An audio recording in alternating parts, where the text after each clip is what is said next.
Welcome back to Julie's Village. I'm glad you're here. I am especially excited about today because it's a redhead invasion, obviously.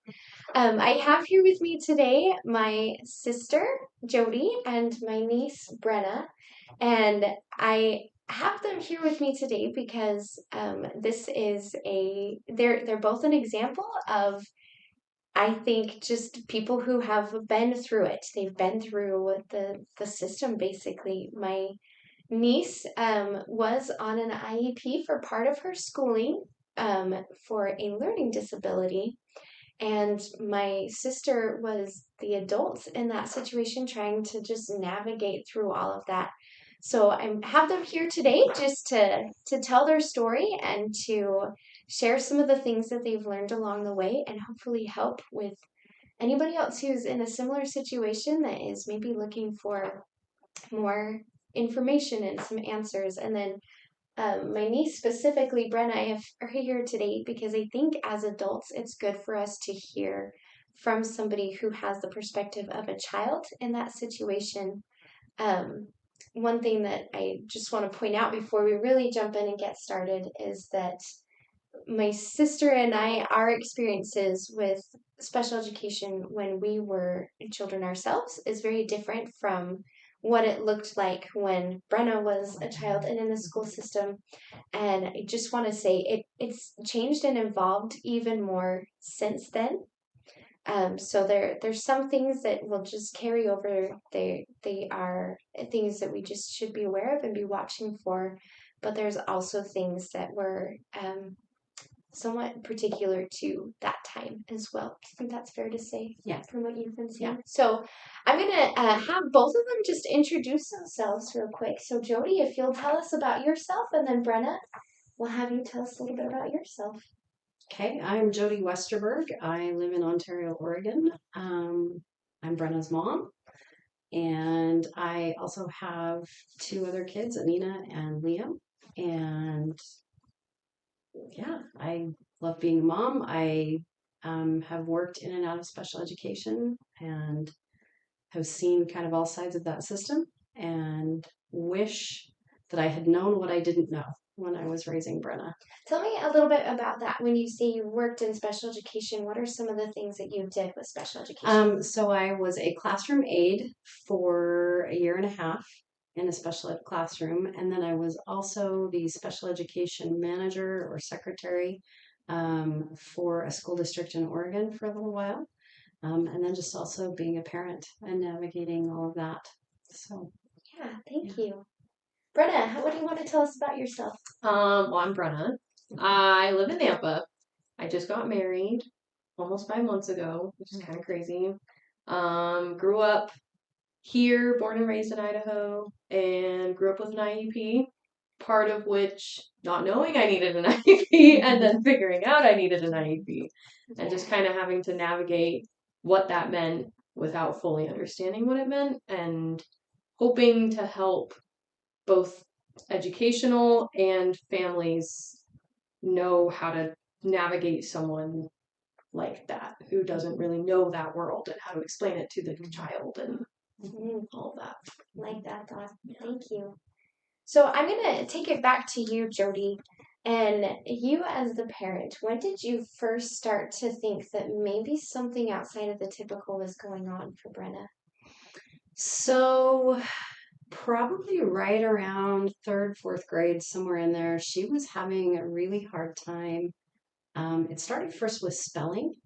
She could read. She was doing okay with reading, but reading for context was also a little hard for her. Like she knew the words.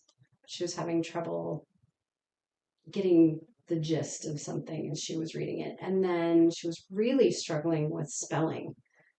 Just could not get a hang on some of the larger words, and I tried all the memorization techniques that I'd tried with my other kids, and she would be in tears by the time spelling test day came because it was so stressful for her. And I talked with her teacher about it, and we wondered at first, because she had a lot of ear infections as a kid. She had her tonsils taken out when she was in kindergarten, so we wondered if maybe there was an auditory piece going on that we had just missed. So we had her checked for hearing, and that wasn't it. But we kind of that got us the rest of the way through fourth grade. And then we got into fifth and sixth grade. And then the math piece started really amping up. Math was getting a lot more complicated, and the reading expectations were getting higher. And she just really started falling behind. And that was when I visited with her teacher, kind of halfway through fifth and sixth grade year. And her teacher was like, we really should probably get a handle on this. I'd like to have her evaluated. It's going to take some time, probably about a year to a year and a half, for us to be able to figure this all out. And we'd like to have it done before she was in the middle school. And so I think that was another piece that was really surprising to me, was how long it would take. I'd heard about IEPs and stuff before, so I was always just kind of under the impression that you just, say, hey, my kid needs help, and we can put them on this plan. And so finding out that there had to be an evaluation and all of these kinds of things was surprising for me. It was really interesting to me that it would take that long. Yeah. So, And this is a spot where maybe I'll jump in and say a little bit of a shift there is that now, because of intervention, even though it can take there's still a 90-day window from referral to implementation of an IEP, 60 days for that testing piece, but 90 days for the whole thing. That if interventions are happening at your school, then that they can still be receiving some kind of help and instruction, even if it's not that specially designed piece that can help, I guess, just keep things moving along in the meantime. But again, even at the time that you were in school, that was not a well-established practice. So yeah, that had to be frustrating to watch. For and that watching long her period of struggle time. and knowing she had a great teacher who did a lot of things. I think because of that teacher's background as well, I think she was already kind of making accommodations a little bit for Brenna and doing some things that way, just kind of knowing the direction that it was going in. And I really appreciated that aspect of it. So yeah, thank you for sharing that. I'm going to bring up one thing just because I know you personally. Did it, Brenna was held back in kindergarten. They moved right after or during the kindergarten year. And then you redid kindergarten at the new school, if I remember correctly. Did that set off any alarm bells for you or anything, or did you just what was your thought process with that? Not really at the time, because she was born 6 weeks early. And so when she was born, they had talked to me about how I always needed to factor in that 6 weeks as she was growing up.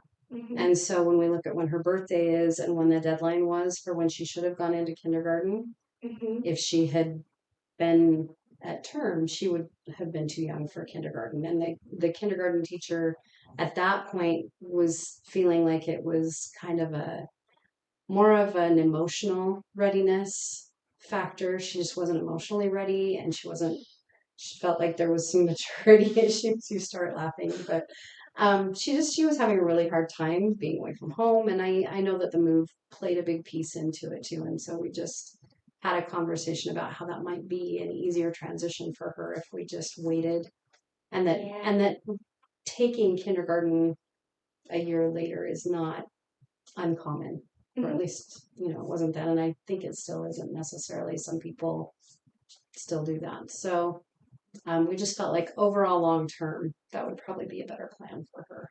So, but it was more based on when she was born than on anything else that we were seeing at the time. So. And then when she started that next year in kindergarten again, no concerns as she was. No, she was really pretty on track, like I said, all the way through until about third or fourth grade, when you really have to start pulling from what you know. Yeah. It's not, because her disability is such that the way they explained it to me is you and I can see a ball. And after 3 exposures, we know that's a ball, and we put it in the ball filing cabinet on our brain, and then we can always go back and go, this is a ball.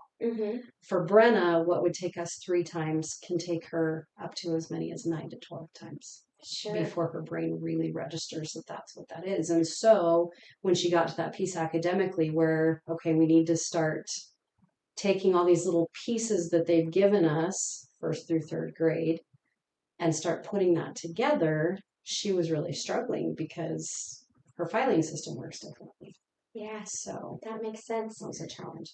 And just jumping in with the teacher perspective there too is that so often kindergarten, first, second, you're learning to learn, and then after that you're using, like from third grade on, you're no longer learning to learn anymore. You're now using your learning. You're now applying it, and those concepts. There is a big jump.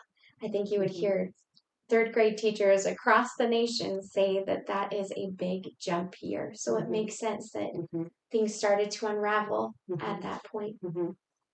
So, Brenna, how about you? When did you start to feel like something was different for you than for other kids? I mean, honestly, probably not until 7th grade. I never really focused too much on it. I think it's just because there was a lot of other stuff happening in our personal lives. So I just never even thought of anything. And I was just like, oh, I just don't get it. Okay. And I would just move on because I think I just didn't want to focus on it. But it wasn't until 7th grade when we sat down and then kind of in that evaluating piece a little bit because like nobody was really explaining to me why I was being evaluated. Like the teachers that would pull me out of class, they weren't telling me why. They were just like, read this and I'm going to time you. And we're like, okay, why? We'd be like, we just need to do an evaluation. Go ahead. But then like I would notice that like not all of my friends were getting pulled out and being evaluated. So you feel like more of an explanation maybe would have been helpful? Yeah. An explanation and then maybe just like, I don't know. I know that times can be hard when you're in school just because it's like it's based off availability of teachers' aides or when your teacher can do something, but maybe during like if there was recess or maybe during like a break or something so that it's not just okay, all of you are going to do this. Hey Brenna, we're going to have you go out in the hall with this person who everyone knew as the like tester was the teacher. And so, like, then I would come back in and they'd be like, wait, what are you doing? What happened? What were you doing? And I was like, oh, they just tested me on this. And they're like, well, I've never had that done. And so then I started to kind of like, well, then how come am I having this done? Like, and then just no explanation from really anybody talking about it. Boy, I think that's such good perspective. I think because there's a whole team of testers that happen for an evaluation like that. There's multiple people actually that probably pulled you, and they do have limited availability. I can speak to that, but I wonder about them presenting you with a couple of times each of like, do you want me to pull you here or pull you here? Most kids, I think, don't want to be pulled in recess, but you did. Yeah. And to give them the option rather than the adult making that choice could maybe be beneficial. Yeah. And then just explaining why it's happening, even if I didn't understand what they meant by like, oh, we just have some concerns of your learning. Like, don't be abrupt with it, but just kind of in a nice way of like, oh, we're just noticing that there are some things. We just want to make sure that you're okay, and we just want to. This is just kind of the path we gotta go down. Oh, okay. Like that I would have understood, but just not being told what was happening and then just having it happen and then nothing. Because like you said, it was like between 5th and 6th grade when you're kind of at that pivotal moment of like, you're finding out who you are. And like a lot of people are starting to transition into those cliques of like, I'm like smart over here, or I'm smart over here. But then I was like kind of in the middle of like, I don't understand anything that's really going on. I don't really understand why are we doing this? What is happening? So I would say kind of in that pivotal moment, but mainly in 7th grade when they like jump started my IEP.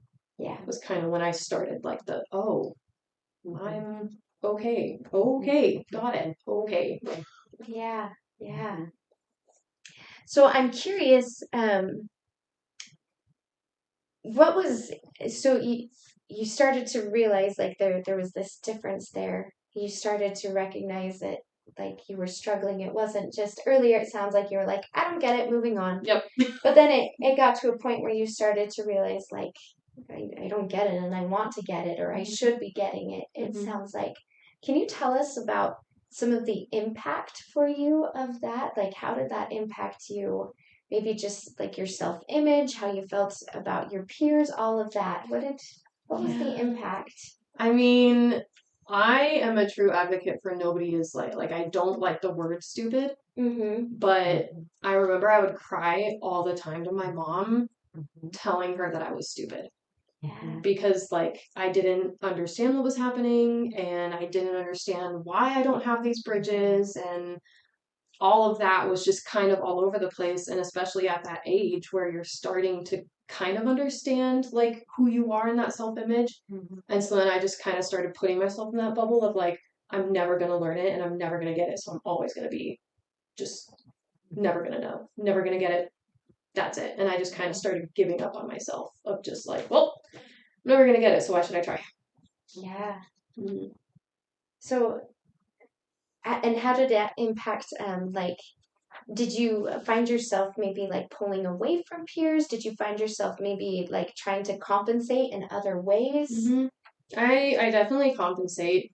I usually like I started becoming you could consider it like the class clown. Mm, So I started to compensate in that way of like, well, if I can't understand math and reading, I'm going to be the class clown and I'm going to be the one who's laughing at me first than other people laughing at me first because I can't answer the question on the board. And so I just kind of started overplaying that. And it's actually really interesting how I made my brain shift that way because now I catch myself doing it in moments now when I'm 26. And there are moments where it's like, if I don't understand something, I instantly create a joke out of it. So that way I'm not, people aren't laughing at me first. I want to control the laughing. yeah. But doesn't necessarily help you get your questions answered. No. It just, It just kind of helps go yeah, yeah. okay. Kind of the brace for impact of when really like the people I had around me, all of my friends and everything, we went to a school where you knew each other from kindergarten all the Yeah. way through high school. I think that's a good thing to bring up here too, that you guys chose to do the charter school route versus the Mhm. public school route. Mm-hmm. So, like you said, that means that you were in a smaller Mm-hmm. community, and like you said, people that kindergarten Yeah. all the way through. Yeah. When was it? Your sophomore year? That was your last year? Junior year. Junior year. Mm-hmm. So it was partway through your junior year and senior year at a public school. Is that No, right? I went from kindergarten to junior, and then April of junior year was when we moved to Oregon, but then I didn't move out of that school system until the summer of senior year. So your senior Your year senior was in a year was public kind of- school. Yeah, which was also kind of crazy. Yeah. There Well, are times where it gets a little. let's talk about that a little bit. Yeah. Like, how was that transition from or from a charter school to a public school? It was a little rough, but I think overall it was a good thing because I have good and bad points of it. I remember certain situations like before the school year started, they tried to not force, but they tried to convince me and my mom to hold me back another year. Mm, And I was full on like, hold on, I was already held back in kindergarten. I'm not going to be held back again. I'm already behind the age group that I was supposed to be in. I'm not going to do this again. And then, and their whole reason, in my opinion, was just because they were more promoting going to universities after high school, It was from what I some understood. of it was that she also. So we were transitioning from Idaho to Oregon. mm-hmm. So education laws are different and sped laws are different. Sure. And the special education teacher was the first one that picked up on the fact that she might not have enough credits to fully graduate. Because I think only Um, 7 or 17 credits yeah, transferred over. yeah. Oh. But then the other problem was that they were really worried that under Oregon law, she may not qualify, or at least qualify in the same way as she did in Idaho. Okay. Partly because she had gotten better at figuring some things out. She was a better reader. Mm-hmm. You know, she still has the learning disability, but she's developed those pathways and those things, right? And Yeah. and it's interesting, just to kind of back up a little bit. I kind of yes, in some ways it's a disability, but for me, like when she would come home and tell me that she was stupid, there's no way this child was stupid. Right. Because just as an example, she took orchestra in her 5th grade year, and they had to play the violin, and she had to learn sheet music. And I look at the page and I see, okay, here's E, G, B, D going up. Those are the lines. These are the spaces, FACE, all of that. And here's how that translates into fingering on the piano and all those things. And it's maybe a 3 or 4 step process. She started to explain to me her translation process from those notes on the page to then what they really were, because they're just dots on a page on these lines, and then turning those into notes, and then telling my fingers I have to play those notes, and then finding the strings and everything on the violin to play those notes and make that sound, which is already a complicated process. But by the time she told me how she was routing, it was like 28 steps long, this process that she was going through, but she would do it like that. And that was when I realized that really it wasn't so much a disability as her brain is wired different. Yes. The wiring's there, it's just different. I love that you bring that up, because that is, you are right on, you are spot on. But this experience that Brenna had is so common to so many of our students. I had so many of my students tell me that they felt like they were stupid. And this was a conversation that I would have with them often, exactly what you're saying, that like, nope, it's not stupid. It's that your brain works differently. We've got to figure out how your brain works. Yes. And then help you get access to what everybody else has access to, Yes, with the way that your brain works. yes, Because it's really, yes. it's really the rest of us who are used to doing it a certain way. And so we want everything to go that way. We have to adjust. If you think about it, it's actually more of like a hang up on Our side. on the adults giving the information side, that we haven't figured out how to be more universal and to reach people in different ways. But I do feel like that's getting better. I do too. I think there's a lot of progress being made, and there's a lot more advocacy going on, and all of those things. And studies happening to teach us how people learn and how to help with that. But I don't think that we could emphasize enough how important it is, again, like with Brenna, what she shared about people not telling her what was going on, just pulling her and doing things, versus what if one of those people had stopped and sat down with her, and one of those professionals who are specifically, I think, sitting down with you and saying, hey, this is how your brain works. Yeah. It sounds to me from just what you're describing, not that I haven't seen the testing, I don't know all the results, but it sounds like there's probably some memory and some processing. And so helping that, like, well, okay, so how do we help her compensate?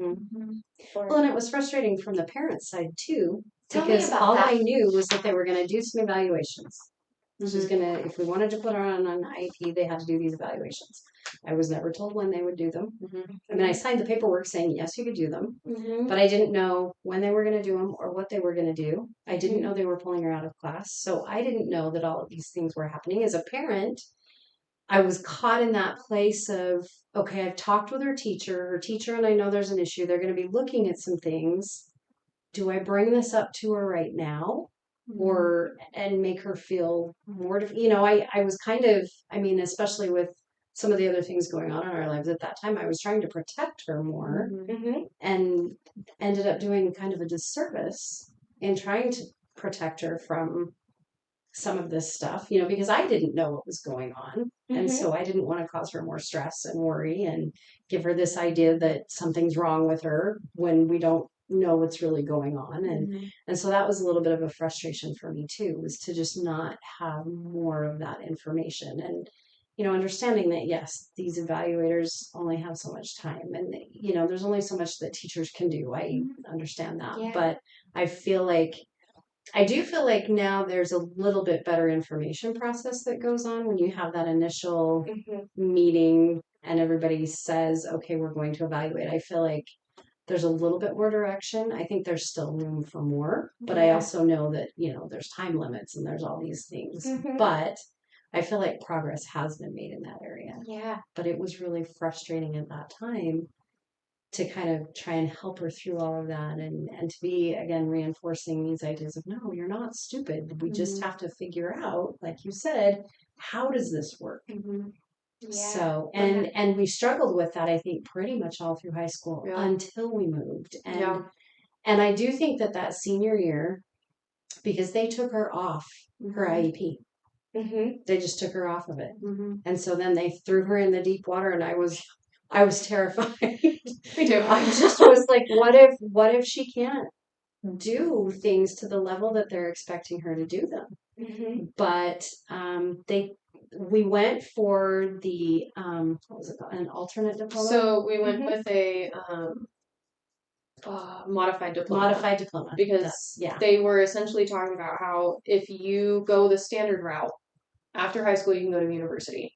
If you do a modified diploma, you can still graduate this year, but essentially the only thing that changed was that I just had to go to a 2-year college right after high school. And then after the 2-year college, you can go to university. Yeah. And Mom and I just kind of looked at each other like, well, that was already kind of my plan, was that if I did decide to go to college, I was just going to go to a 2-year first. Yeah. And then go to a university. So I was like, well, I want to go with that one. But then I remember the vice principal and then the guidance counselor or whoever else was in there looking at me going, I don't think you want to do that route though, because of university. And like they were really pushing that. And I remember just looking at them and feeling so defeated because I was like, why? Like, you guys don't know me.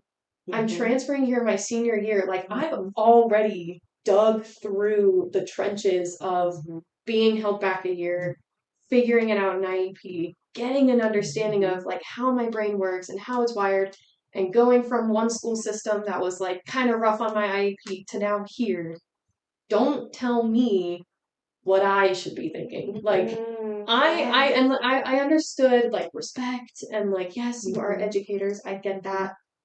But I do remember them looking at me and I looked at Mom and I just straight up told them that if you make me take my senior year again and do another backtrack, I will drop out and get my GED. Yeah. And my mom looked at them and was like, she's not kidding, and I don't think I would blame her because like, and I think that was another struggle, was just that like I get it. I get that I'm a kid to you. Like I get that I'm just this, like another student. Like I get that, but like look at where I'm coming from on this. Like don't look at the piece of paper. Look at this. Yeah. Of like, here's what I've gone through. Here's what we're going through. Here's all the things that we figured out. Let me show you that I can succeed. Don't already put me in that box thinking that I won't be able to succeed and do it. Yeah. So that was another thing that I think I struggled with. And then eventually we did do the modified diploma because they were like, oh, okay, well, we are gonna do that. And I said, good. But then I do remember the day that I tested out, because they sat me in the class where you like, they essentially have it set up. I can't remember what they called it at the school, but they did do a testing scenario like on a computer. And then I don't know if I got the scores or what happened, but the teacher, I remember looking at the computer and then the teacher looking at me and going, why are you in here? And I just went, because I'm supposed to be in here. Am I in the wrong room? Like, I'm sorry. I apologize. Like, I'll leave. And then having that meeting and then them going, yep, she tested out of the IEP. She doesn't need it. And I remember the car ride home, I was almost crying because I was like, Mom, I think they're wrong. Like, there's really no, scared. I was like, there's really no way scared. that I tested out of it. That's not a thing. You can't test out of a disability. That's not, what do they mean? I'm going to fail. I'm going to fail senior year. And I remember panicking. And then Mom was like, it's okay. Like, well, and she was, partly because of her history, she was in this mindset of, I am different than everybody else. I don't learn. I'm kind of, she was, and it was frustrating because she always had really smart friends. Yeah. She hangs out with really smart people. Yeah. And so that's smart. She Yeah. always had. So oh yeah, she we share our always notes. felt like, but she always felt like she was behind. She was less than. She wasn't one of them. And so it was like in that 1 year, she had to come out of her comfort zone in so many ways because her dad also said, "You have to get a job." And up Mm. until then, she was always convinced, "I'm not going to be able to get a job and I'm not going to really be able to go to school. I'm going to be a nail tech." That was her ambition. I'm going to be a nail tech because I can do that and there's not much school and I like doing and I'll be okay. And Which there's not knocking no, nail techs. nothing No. wrong with it. And I I still told want her, to do it. and There I are told points her, where I still said we that would like- be great because Mhm. you can do that. And then as you go on in life, you can decide what you want to do from there, but you have a skill. And Yeah. I've always encouraged them to at least have a skill. Yeah. So I was all for it, but her dad was like, "She needs a job. She needs to just go get a job. She'll feel better about herself. She'll do things." And so that same year, she got her first job working retail. And she was terrified about that because I can't count money. I don't know what I'm Yeah. doing. And we were talking about nobody uses money anymore. It's all cards. And And the teacher- computer tells you Well, how she much was you have to give back. changed. And so there were all these big leap moments, right? Like coming off of the IEP and getting her first job and being at this new school with different kids who were still smart kids, who still Mhm. accepted her, but now she was more an equal with them and she had good ideas and they thought that was, so it was kind of this really almost an awakening moment for her. You blossom. That was, yeah. Yeah. And it was really an amazing thing to see. And it's been fascinating to me over the last 5 years to watch where she's gone from that, Yeah. and thriving in ways that I always wanted to believe she could and were possible, but the realistic side of my brain was going, okay, but she's so worried about it and she limits herself and what can she really do and seeing where she is now, it's really been So amazing. let's kind of tie this together. Let's go back to that third, fourth grade. Mhm.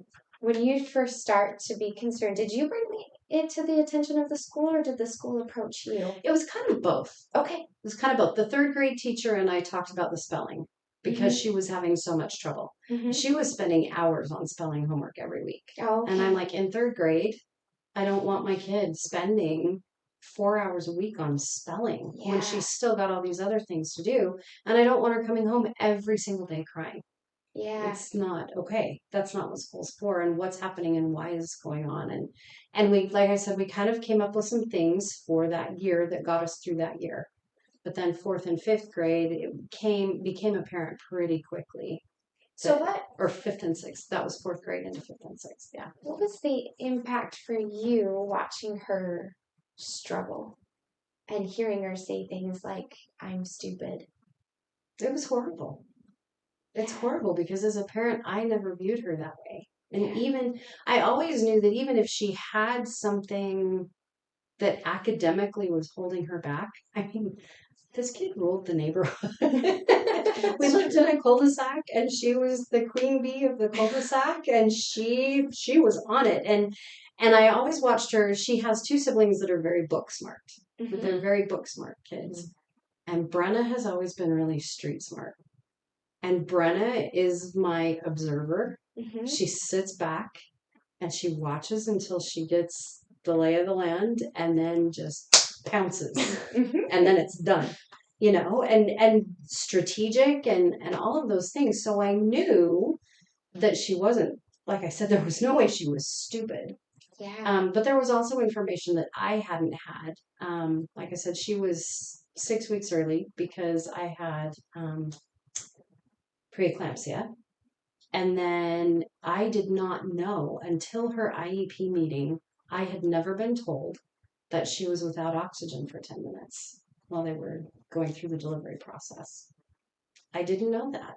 Yeah. And that is where they think some of the Yes. impact took place. That is So- going to impact Yeah. development And for as sure. a parent, that's kind of vital information to have. And So how did you find out that? my information? ex-husband brought it up in the IEP meeting as they were talking about the things that they'd found in the evaluations and her learning processes and stuff. He piped in and said, well, do you think that maybe the fact she went without oxygen for 10 minutes before she was born had something to do with that? And everyone in the room just sat there for a minute. And then one of the ladies goes, Yeah. Yes. And I went, I'm sorry, what? I was on all these different medications and things. They were just trying to keep me healthy and her healthy, and I didn't have that information. And again, that information can be so valuable for Brenna to know you're not stupid, but here's something you're having to overcome in your life that you didn't know was a part of your life. You didn't choose this, but this happened. Yeah. That is so valuable. So now let's connect these two.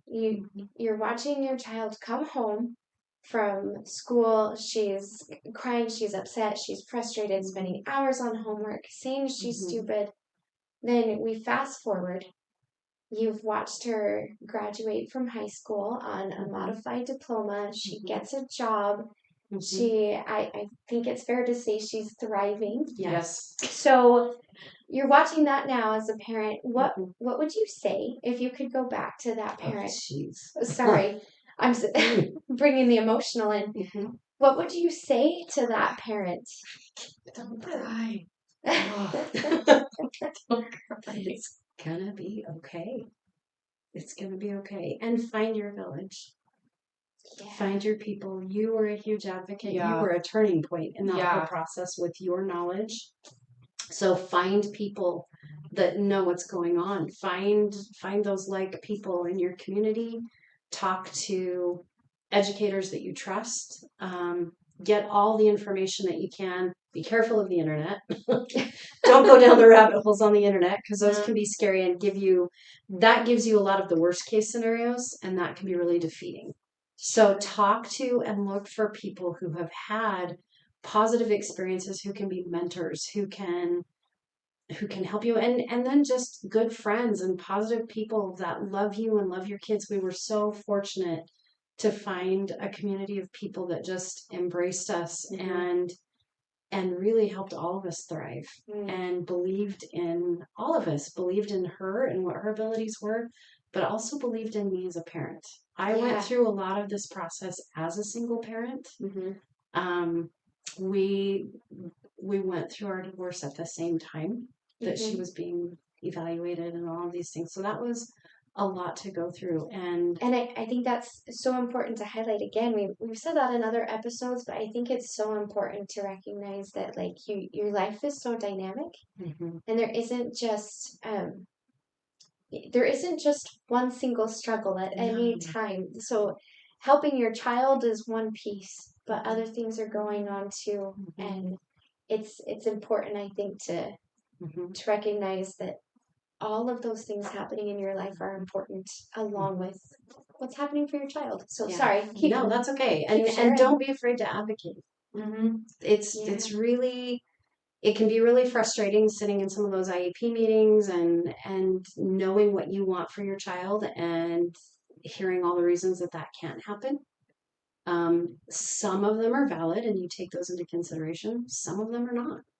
And you as a parent know when they're not, and trust your gut and let them label you if that's what they feel like they need to do. But really, you know your child. You know what your child's capable of, and you know what their limitations are. And I think it's your job to be their advocate to the best of your ability. Like I said, I wish I had known then some of what I know now. I would have been a better advocate. We'd have called Julian on the process a lot sooner. I would have known more about the mountains of paperwork that I was being handed, and that I needed to hang on to some of that and pay better attention. And, there's just no one's going to do it perfectly. I think that's the other piece, is there's no way to do this perfectly. There's going to be mistakes. There's going to be things that get missed. There's going to be things that you don't find out until way down the road. And it's okay. You have to give yourself some grace through this whole process too, because it's your child's diagnosis, but it's yours too. Because, okay, she has a learning disability. I'm the mom of a child with a learning disability. Yeah. And just like that puts a weight on her shoulders, it puts one on mine too. Because now I have to help her navigate that world, and I have to learn how to navigate that world. And it's daunting and it's intimidating. And but it's when you can stay positive about it as much as possible. And you can see those moments when they thrive and they bloom, and those successes, and celebrate every success. I feel like we were good at that. Mm-hmm. I feel like every good paper that came home went up on the Mhm. fridge, and Mhm. every moment that she found something that made her feel good and feel like she fit in with her peers and all those things, we celebrated that, and those were good moments. And in the end, it turns out okay. You find your way through the struggle. Oh, I love that. You find your way through the struggle. Mhm. So, Brenna, I'm going to ask you that same question. So, thinking about that little girl that was coming home and crying and in tears and calling herself stupid and struggling so much, and seeing all the ways you're different, and like that, like becoming the class clown so that people wouldn't see that you were struggling. And now you're this adult, and like we said, you're thriving. So, if you could go back and talk to that girl, what would you tell her? I don't know. I feel like I would definitely just like kind of just tell her the time frame of everything that happens, and just letting her know, like, okay, calm down. Like, just calm down. Because I was also a very dramatic child. I was very emotional. You were? All the Just time. kidding. I was. All the time. So I would mainly just say, calm down. But then I would also, I just think a lot of what my mom said, like, I would just say the same things, but more towards, like, my friends, of, like, you have a good group of friends. Like, all of my friends that I knew since kindergarten, we still talk to this day. We're still best friends. We still hang out. And so, like, just kind of letting her know that, like, it's gonna work out and you're gonna be okay. Like, like, I did all of the things. I feel like I had these check boxes that I put for myself because I had, like, previous educators that essentially told me I wasn't ever going to graduate. And I like remember that to my core at one of my schools, was that I was told I will not ever graduate. Oh, And that I would just never have a job. I was furious. And I would just never have a job, and she's just never going to graduate. And so I would tell myself, like, that right there, false. yeah. Like, I graduated high school. Yeah. I got a really good job now. I got married. I'm living on my own with my husband. Like, I figured out the way of life. It may not have looked like the standard look, but I just found my way to it. And it almost just kind of felt like, because we were still trying to figure out the dynamics of my IEP and how I need to learn things and everything like that, I feel like I kind of just taught myself by watching my peers. Like, I am a very big observer. Like, I just observe the world around me. And, like, if my siblings got in trouble for something, I would just kind of look like, okay, well, I'm not going to do that. So, not going to do that. And so I just kind of had to watch other people around me of, like, oh, this is how you get a job. Oh, this is how I need to go about getting a license. And just all the things I feel like I had help of a community around me, but a lot of it was just putting that faith in myself, of put more faith in yourself. Like, you can do it. It's okay. Yeah. It's going to be hard, but you got it. Well, I love that intuition that you had, that you are a good observer and you recognize that and started to use that to your advantage. I think that's a huge thing that we as adults can do for children too, is if we can pick up on some of those things and point them out. Like, if somebody had said to you, Brenna, you're great at observing. Watch me do this. Yep. Watch me do it again. Yeah. Watch me do it again. Which Watch me do it again. I think that's why I liked dance so much. Was it was because it was all the repetition, but it was also like you're Visual. watching it Yeah. happen, and then you're also doing it at the same time. And I think that's why I loved doing that, because I was on dance team. I was a cheer captain. Which was a huge outlet for you, wasn't it? Yeah. Yeah. Really huge outlet. Like, we did competitions almost every weekend when competition season hit. And so a lot of that in the community that I had of my dance team, like, the second I would walk through those doors, sure, there were days where I was like, okay, I'm different than everybody in here, so I'm just gonna, okay, But for the most part, it was really just, okay, I'm here to dance. You're part of the team. Dancing. Yep, Yeah. I'm just here to dance. It has nothing to do with math. Mhm. It has nothing to do with spelling or Except that reading. it really did. Except it did. It did. But to me, Yeah. it didn't, because it wasn't the standard math that I just wasn't understanding. It was more like, It okay, wasn't- in these counts of 8, you're gonna do this. Okay, cool. It wasn't a classroom setting. It Mhm. wasn't paper pencil. Mhm. It was movement. Mhm. It was, yeah. I love that you both pointed that out for a couple of reasons. That again, that as teachers, like, are we tapping into multiple ways of teaching Mhm. things? Are we sticking with just the standard? And then for parents, for students, just that piece of, I'm curious how that impacted your self-image once you got involved in dance and found yourself really successful at something. What did that do for you? I mean, it's dance, so you're always going to compare yourself to other people because you are in competition with other people. Mm-hmm. But for at least a lot of the dance stuff that we were doing, like dance class or anything like that, it really just it was almost like a way for my brain to just shut off. Yeah. And it was a moment where I just finally felt like, okay, like I am smart because I can figure out how to do this 8 count. Like, oh, okay. And then I started picking up the choreography quicker. Mm-hmm. I was like, oh, like I can do that. And so it kind of built that confidence. And then I remember I decided my junior year to do a solo. And I remember being very nervous about it because I didn't have those people around me and it was up to me to memorize it and know what I was doing. But I just remember how much fun I had with doing that solo because it was like, this is my thing. Like I memorized that. I did that. And so it was just kind of that empowering, like, I can do it. And then I just kind of took that confidence and I just kept rising with it instead of just going, okay, well, dance team season's over, so all right, back to it, I guess. Like, instead, I just took it and I just went, okay, what's next? Like, what's the next thing that I can memorize? What's the next thing that I can do? How else can I improvise this and do this? And that's kind of when the shift started happening of me figuring out, how do I make this math problem work? How do I get this? And So then it just started. There was carryover into your academics from that as well. That's really cool. I love that there's this piece of, like, you found something that you felt good at, but there can be a tendency to, like, oh, they're finally good at something, let's help them coast, let's help them be comfortable. But there was that pushing and that growth that happened. I think some of our greatest, the things that we're proudest of are those things that we had to struggle through the most to get there. And I think that that's a tendency that as parents, as adults, that we can have for kids, is to try to protect them from the struggle. But then we inadvertently take away that opportunity to build confidence by overcoming the struggle.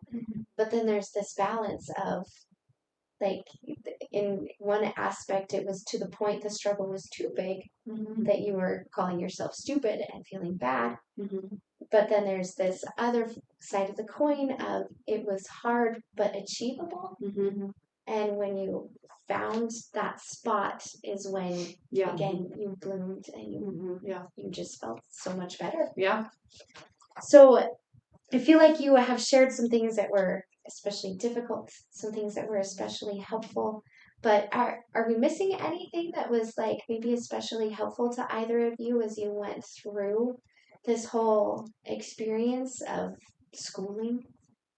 I mean, I'll just point to what Mom said earlier. Like, having you as my advocate was, I think, honestly, what changed the whole thing. Because we were talking earlier about how the class that they had me in at my school before I moved, the class that they had, I had no idea that was supposed to be a class to be bridging the gaps and teaching me counting money back.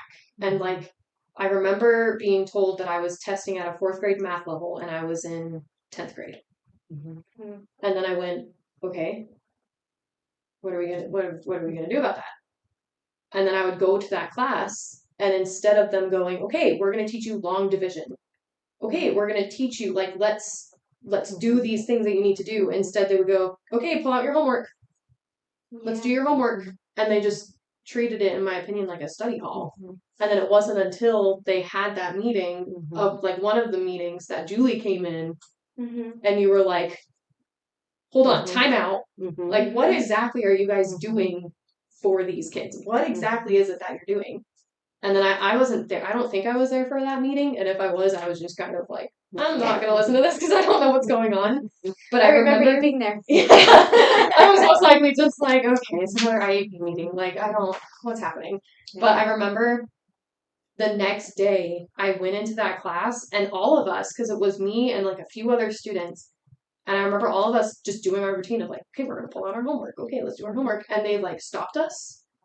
They were like, oh, nope, that's not what we're doing. We're gonna teach you guys some of the stuff that you guys are missing. And we were like, what?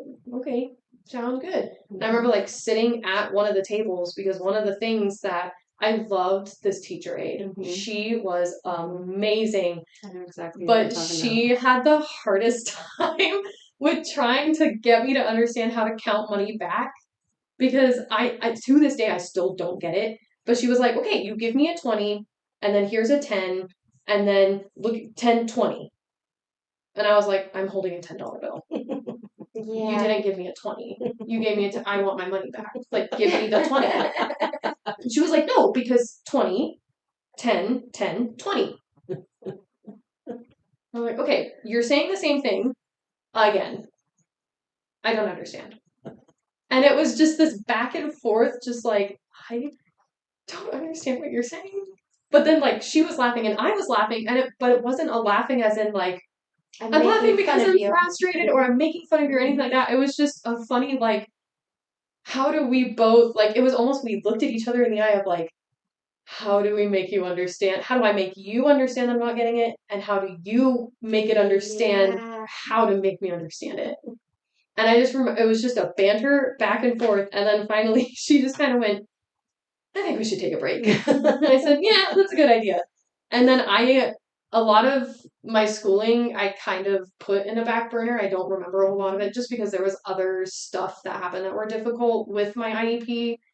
And so I don't remember like a whole lot after that. I'm sure we continued doing stuff like that, but a lot of it I still to this day I don't know how to count way back.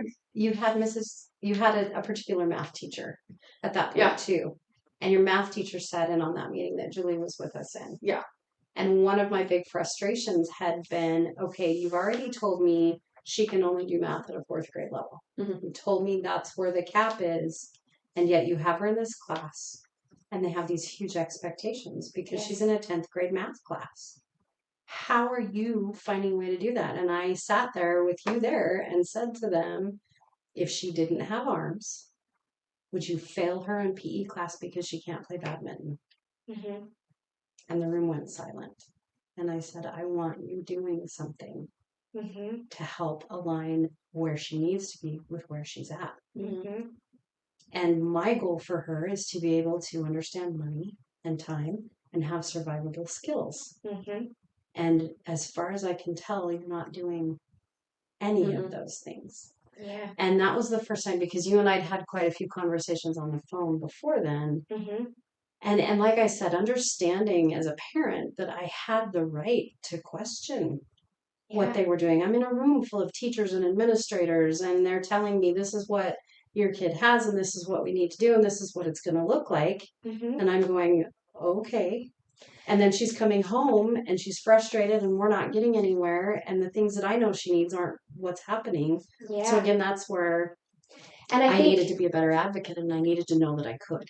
I think it's also just is something to be aware of that there's a difference between charter school and public school here too. Mm-hmm. And that charter schools often have like a specific focus, and if that aligns with what your kids need, that is so great.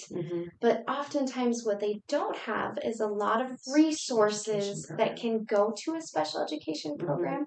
And sometimes they often will have to have teachers who are not necessarily currently certified as special education teachers, but are working towards that certification, because the demand is higher than the supply in this case. So I felt like at their school, there were wonderful educators that just didn't know. Mm-hmm. They didn't know what the Mhm. laws were or what the expectations were, but they were willing. Mm-hmm. And I think that piece is important too, to go in, like you said, as an advocate for Brenna, but still keeping that team mentality. Mm-hmm. I think is what really Mhm. helped Yeah. that all come together Yeah. for Brenna. And not everybody has Aunt Julie. Right. Yeah. I wish you all could. Yes. But it wasn't, it wasn't necessarily me. It was the knowledge that I brought. Mhm. And not everybody has a family member who's a Mhm. special education Mhm. teacher. Mhm. So I think that goes back to what Jody was saying before about like it's okay to like look in your village and try to find people who do have that knowledge. And if it isn't happening at your school, where else can you look? And maybe it can happen at the school, and maybe those are just questions that you ask a special education teacher. But I love the way that you handled it in that meeting too, of like, okay, let's just point this out. So you're saying she's at fourth grade, but she's in a 10th grade classroom.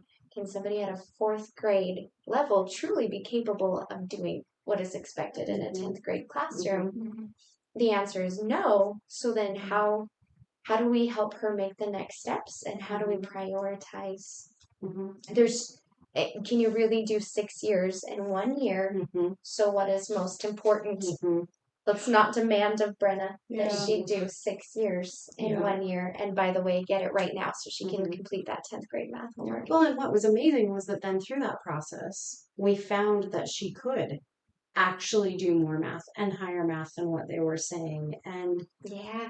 that she was understanding concepts because the teacher that was in that room went, okay, how do I break this down Yes. into steps that Brenna can then learn it? And by the end of that year, she won an award in her math class. That was a huge moment as a mom. Positive math student. She came. I Is remember what the I day. got. And I remember the day she came home to me and she said, "Mom, I'm getting an award in my math class." And I went, "What?" She goes, "You have to come to the award assembly for senior year. I'm getting an award, or junior year." And I'm like, "What in the world?" And she did. She got an award from her math teacher that year. And talk about, again, one of those moments that you celebrate the success. That was such a huge, and I think we get so caught up and so busy in just trying to survive the game, right?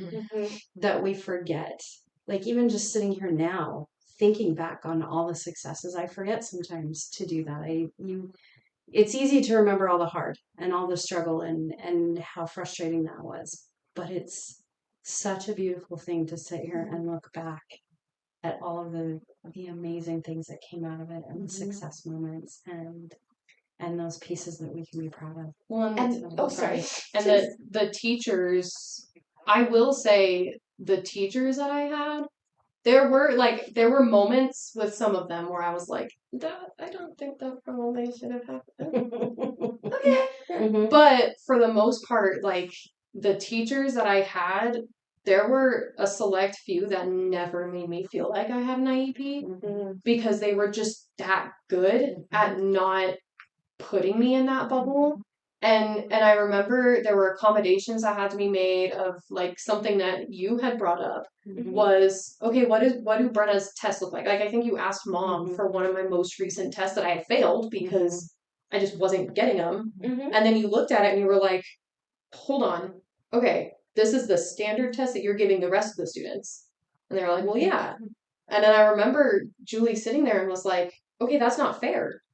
Because multiple choice, 5 answers or 4 answers, Brenna's brain doesn't work that way. To make it more fair, you need to cross out 2 of the full-on not correct answers. And then after that moment, I started passing all of my tests and quizzes. Not because it was like cheating, but because I was finally at that level where it was fair. But I had certain teachers who would like pass out the tests, but never made it obvious that I had a different test because they just made sure that mine was at the bottom. They just put their finger in between it, and then they would just pass out everybody else's, and then just in a sporadic, just okay. And it was just like, oh, okay, all right. Yeah. And then would move the tables so that nobody could look at the table, and just started doing stuff like that where I was like, oh, okay, nobody's looking at me taking this test. Nobody's looking Yeah. at my paper and questioning why I have a different test than everybody. Okay. And then I started passing my classes, and then a lot of the teachers just started banding together, and they were like, listen, like, hey, how did Brenna do on this last test? And they were like, she passed. And they were like, that's awesome, you know? And then it just, like, there were a lot of teachers there that I did feel like we did have in our corner, and we did have as a resource, because they ultimately wanted to see me succeed. And that was very helpful as a student, of knowing, like, okay, my teachers are here for me. My teachers are rooting for me, and they do want to see me succeed, and they do want me to have a life outside of this, and want me to feel like I can do stuff. And so a lot of that I feel like was extremely helpful, with like having my friends around me, and then having the teachers, and just the support of everyone was extremely helpful, because on the days where I would feel very, I'm just never going to understand it, I failed this math quiz and I'm never going to understand it, I'm never going to graduate, and blah, blah, blah, blah, and just getting in my head, I would say those things like to my teachers or to my friends, and they would stop it in its tracks, and they'd be like, stop, that's not what's happening. That's great. Like, let's just go through it, let's study. And I remember I would stay the night at a lot of my friends' houses every weekend almost. And there was one particular one that I would go over there every single Friday. And I remember we would do our homework together, and I would not understand it. And she would sit with me, and she'd be like, no, like, you gotta, okay, yes, What good, a great good friends. job. It's so great. And yeah, so a lot of that stuff was very helpful, of just knowing that my teachers did care and they did want to see me succeed. But I think the main thing that was hard for them was that they didn't have those resources, and they didn't fully know exactly how to do it, but they were also learning it together, of like, but we're going to do what we can to just get this out of the way, because we don't want her to be in this bubble anymore. We don't want her to feel this way. And I could feel that. I could feel it. Yeah, I'd like to highlight a couple of things that both of you said that just stood out to me. One was, Jody, you were talking about like the award. Well, both of you were talking about the award. And what I love about that is that you can tell from the way that the award was worded that they were awarding your effort versus your achievement. So often focuses on the achievement and the end result. But throughout life, that's such a small piece. It's more what keeps us going is when we feel that reinforcement for effort. And then the other piece that you're saying here, Brenna, is just the collaboration, that when your teachers came together and learned from each other, that is how successful you were, how powerful that was for you as a student. I think that's something for all teachers and parents to remember, that when we band together, when we learn from each other, that's who feels it. It's the child, it's the student, and it's powerful. So I just have one last question for both of you. Before I ask it, I just want to thank both of you. Like this can be a really vulnerable thing to talk about. And I appreciate you both just being so candid and open with your experiences. But before we wrap up, I'd just like to know, what would your advice be if somebody, with this idea of it takes a village, and somebody wants to help? What would your advice be to them? And either of you can answer first. Who wants it first? Oh, okay. I mean, nowadays, I feel like social media is more in our face than it was back when we were going through all of this. Absolutely. And so I'm sure that there are support groups out there. And even if there's not, create one. And just love that. Like create a page of just like support group for, and then whatever it is. And then reach out to your friends, reach out to your coworkers, reach out to whoever, because it's really interesting going back and like kind of talking to, I mean, I talk to my coworkers all the time, because a lot of them will say, like, when we get new hires, they're like, I'm never going to get this. I'm never going to understand what you're talking about. And then going through what I went through, I look at them and I go, stop that mindset right now. Like, here's your village right here. We all went through the same thing. Here are the resources that we can give you. And if you start that process, if you don't have anyone, start that process of create it yourself. And if you don't have the resources to create it yourself, there are other things that we can do. Like, you can, I mean, Google is a thing. And so Google can help kind of create pages and doing all that, but also meetings at the school.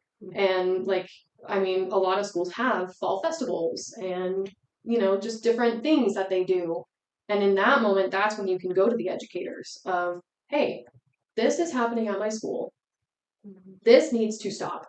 What can we do? Who else is out there that also needs help with this? And then just band together, even if it's just that small group. And then watch it kind of spread like a wildfire of just, here's our village.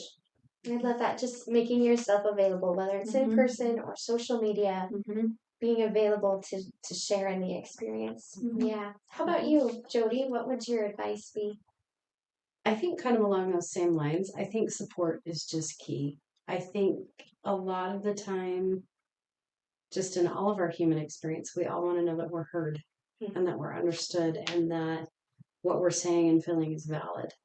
And again, going back to those friend groups and those people who would sometimes just, even if they didn't have a clue on the planet what an IEP meeting was, they would listen to me going, I'm so frustrated because I sat in this meeting, and just, I mean, listening and letting people talk, I think is a big way to be supportive and not always from the standpoint of what can I do? Yeah. But just can I listen? And, sometimes that is really powerful. Just really active listening to someone and then, okay, so I've heard you say this, I would imagine that feels like this, and having that moment as a parent to go, yes, that is what it feels like, you get it, and you don't, that takes you off the island that you're on, because sometimes in these experiences you really can get stuck in feeling like you're going through it all by yourself and there's nobody else out there that understands. And I would think that probably becomes even more common the more significant the disabilities or whatever are, right? The reasons that you're in this group. And so I think for people who are on the outside looking in, that's a huge piece, is just be willing to listen and let them share their experience and what's happening, and let them talk. I love that. I don't think, well, I know this, that there's no like set point of education that you have to be a good listener and to be a cheerleader. You don't have to be knowledgeable about this topic at all to be able to do those two things. And I think anymore, all of us, whether it's in our family or a friend, all of us know either someone who has a disability or who is impacted by someone who has a disability.